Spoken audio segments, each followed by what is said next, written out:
This one represents with the three women what we call our primal call.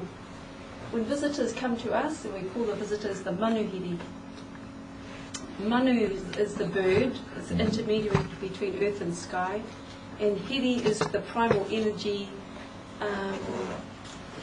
before it's refined.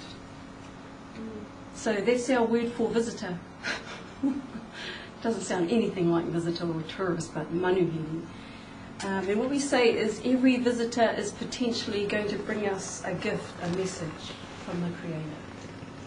And so the role of the three women is always complementary to men, the role of the men. But what we say, the women open up the sky, open up the past, open up the future, represent the present. The men in the speech making,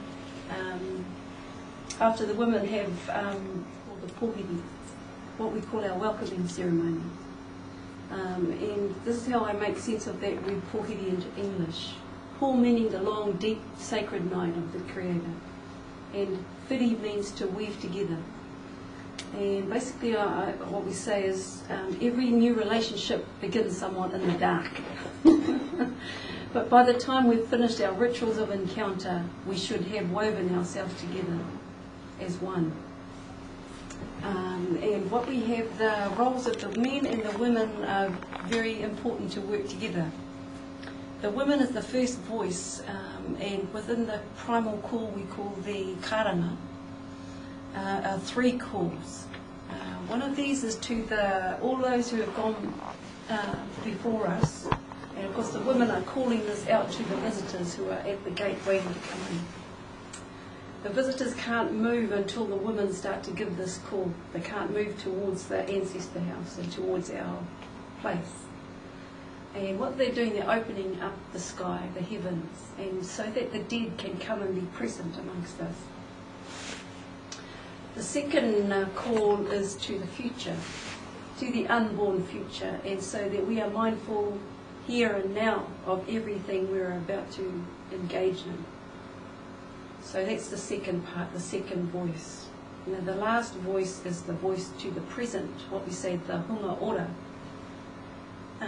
all the living. And so it's community to community saying, big hello, welcome you, everybody that's gone before, everybody's coming to the future, right here in this moment now. And we move slowly into the complex we call the marae or the pa. And each part of that journey to the front door is we're breaking down the sacredness, the sacredness, the sacredness, so we can enter in the inner house.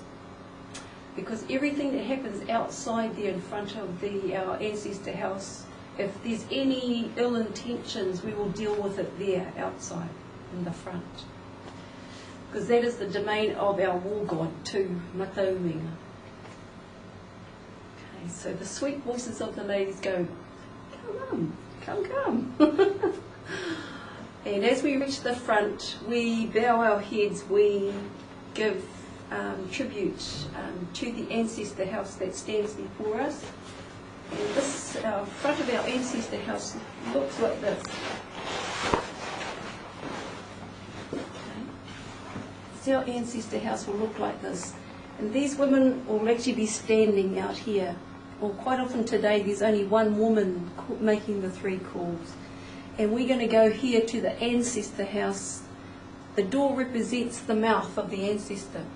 So we're going to be ingested by the ancestor. And the eye here, the window, looks out. It's the sentinel watching over who's coming. The long arms at the top of the mahau, they're called, are there to welcome visitors, but also to provide refuge to all the descendants. Now, as the karanga finishes, the people are standing right here on this front doorstep. The women will go back inside the house, and the visitors will be asked to come in. Men go to the right, women come to the left. Okay. Now, the purpose for this is women go beside the women, and men go to conduct the discussion, the protocols of speech making. We're just still sorting out intentions. The women never ever walk in front of the men. And lots of people have got really confused about why this happens like this. But there should be really no confusion. What happens is that the role of the men is to go in the front of the women and conduct these speeches, because if warfare is to break out, they are the first line of defence. That's why they're sitting in the front. We don't put the vulnerable and our women up front. We also say that unfortunately or fortunately, men are expendable in the life of a community, but the woman is the gateway to the future because she brings in the children. So she must be protected at all costs, because without children there is no nation. And these are some of the reasons for the protocols. They're quite very practical and they're safeguards. Why don't women speak? Why aren't they the orators? Well, it's like this. If you are the speaker and you are insulted, or you have to defend yourself, you had to defend yourself physically. You would have to fight it out with the person on the other side, which is why the women were put in that kind of position. Not that women couldn't be fabulous speakers as well as the men, but that they had to be mindful of the future generations that aren't born yet.